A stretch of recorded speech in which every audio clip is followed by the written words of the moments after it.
สบายดีท่านผู้ชมทุกท่านยินดีต้อนรับเข้าสู่ช่องกัปปี้ชาแนล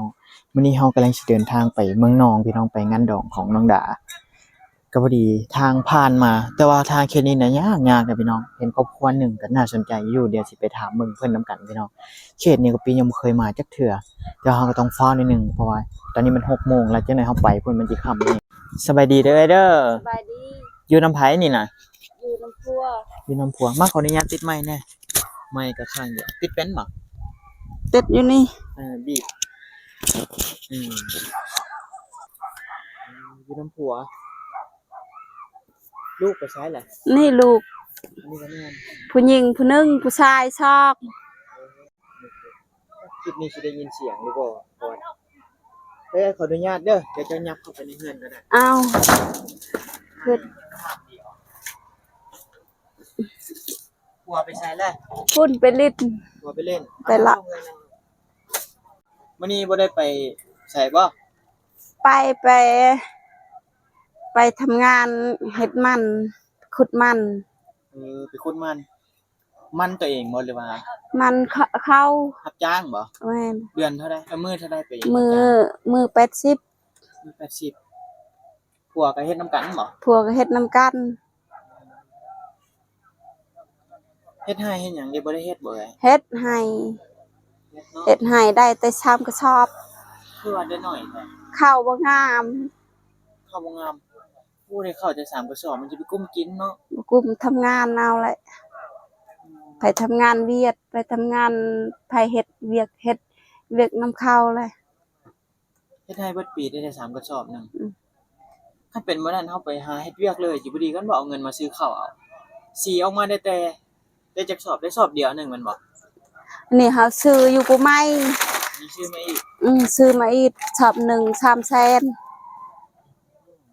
จักกิโลหั่นเป้าหนึ่งจักกิโลโอ้โหเป้าน้อยบ่เป้าใหญ่เป้าสีเหลืองเข้าบ่ทันสีบ่แม่นแหละที่ว่าเข้าสีแล้ว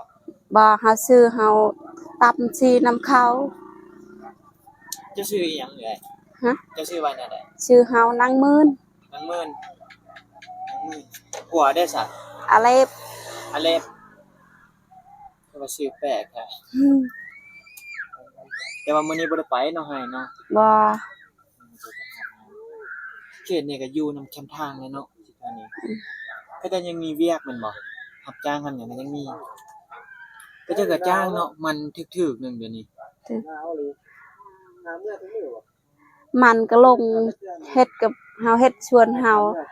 ได้แต่3ล้านเฮาซื้อเข้านั่นชวนเจ้าก็เฮ็ดคือกันมันเฮ็ดน้อยๆบ่มีดินหมดหมู่มันอยู่นี่โลเท่าใดแลโล800ขายดิบเลยแม่นบ่ขายดิบเบิ่งเฮือนฝนตกบ่ฮู้ว่าวันนี้น่ะโอ้ฝนตกก็หัวแหละมื้อนี้ก็ฝนตกแห้งบ่มื้อนี้จักสิว่าจังได๋เนาะเปียกบ่ในเฮือนนี่เปียกกันลมกับมาทั้งนี้เลยเปียกหนาวอีกแม่นบ่แม่นเคยอุกแล้วได้ฟังว่าเป็นมันเห็นมื้อนี้นะอีตนเด็กน้อยนั่นลูกจักคนก่อ4 3ลูก3เนาะผู้หญิงผู้หนึ่งผู้ชาย2ผู้ก็ให้แล้วลูกเฮาแล้วให้อยู่กลางเดือนนะลูกเจ้าพ่อบ่เอาเบิ่งหยังพ่อแล้วเบิ่งอยู่นำพ่อไปลินอันนี้มันบ้านอีหยังนี่บ้านเราลงไม้บ้านหยังเกาะบ้านอาลงไม้แม่นเขาบ่เคยมาจักเทื่อที่ว่าเขตนี้ก็ที่ว่าการใช้ชีวิตมันก็ต่างยุคมันก็มีโรงหมออีหยังบ่เขตนี้มีโรงหมอสุขศาลาปัตตานีเนาะโรงเรียนอีหยังก็มีบ่โรงเรียนก็มีทางมันอันตรายแถวนี้น่ะก็จะเกิดอุบัติเหตุหลายบ่เกิดแล้วก็เหตุหลายตลอดแม่นบ่ตลอดอยู่ห้วยต้มพาก็ตลอดทางโค้งเนาะทางเป็นตาย้านหรือได้พี่น้องแถวนี้นะเฮาได้คอยขี่มาบ่เคยมาจักเทื่อแถวนี้ผู้ใดเห็นเฮือนเจ้าก็กลับรถออกมาเบิ่งโดยมีคนอยู่บ่ ข้าวน้ำน่ะยังจักโลเดี๋ยวนี้นะ นี่แหละข้าวนำมีแต่นี้แหละ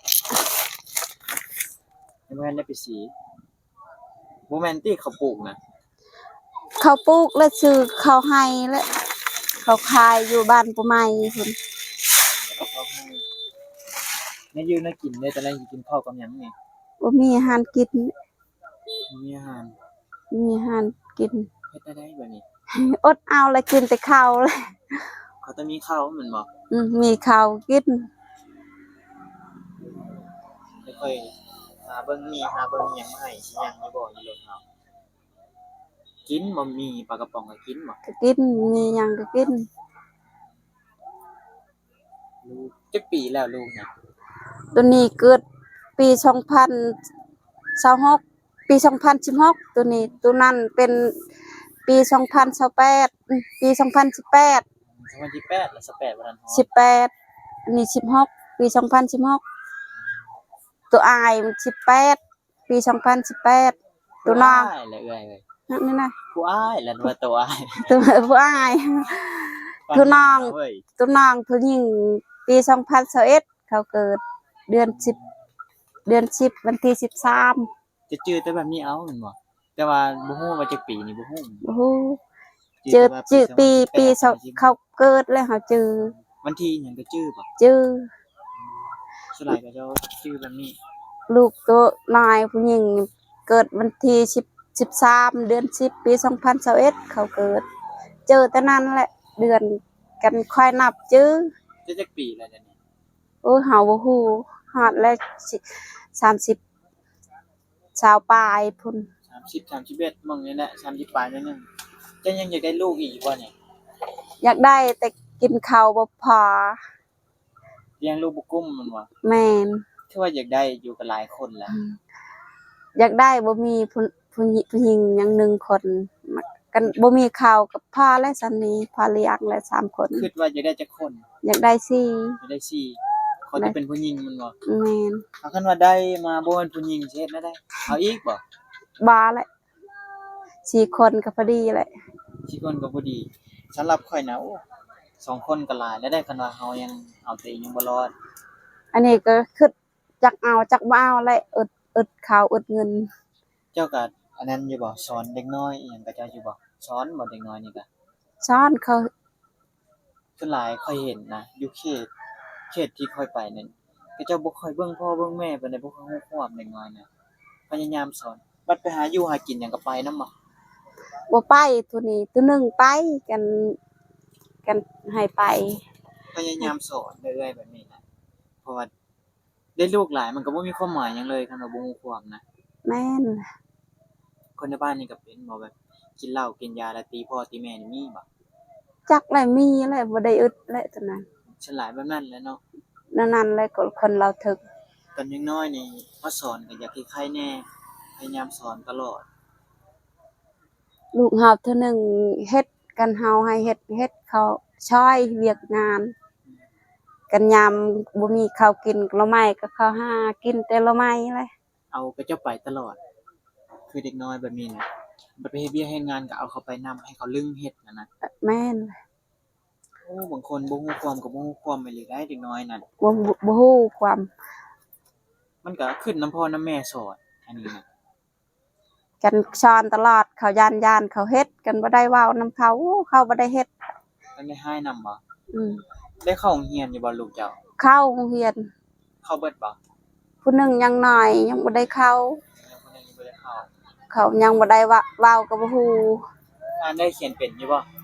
รู้จักนำเขาเลยบ่ได้ถามเขา เจ้าน่ะบ่ได้เรียนบ่เจ้าน่ะ ค่อยเรียนแต่ป .3 บ่ฮู้ เขียนเป็นอยู่บ่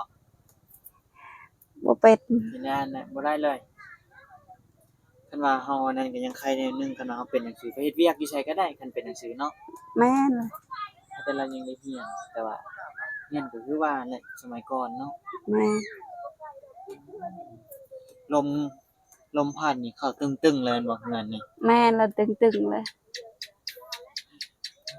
พี่น้องเอ้ยนี่มันก็สิค่ำมันก็ฟ้าวๆนิดหนึงนึ่งข้าวแล้วบ่นี่ ยัง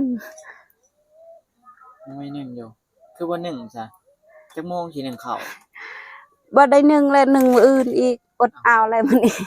บ่กินซ้ำมื้อนี้ บ่กินซ้ำกินแต่ตอนแลงตอนเช้านะกินแต่ตอนแลง แสดงว่าเจ้ากินแล้วแม่นบ่นี่ กินแล้วกินอยู่ชวนข้าวกินน้ำข้าว กินแล้วก็ก็จะเลี้ยงข้าวเนาะ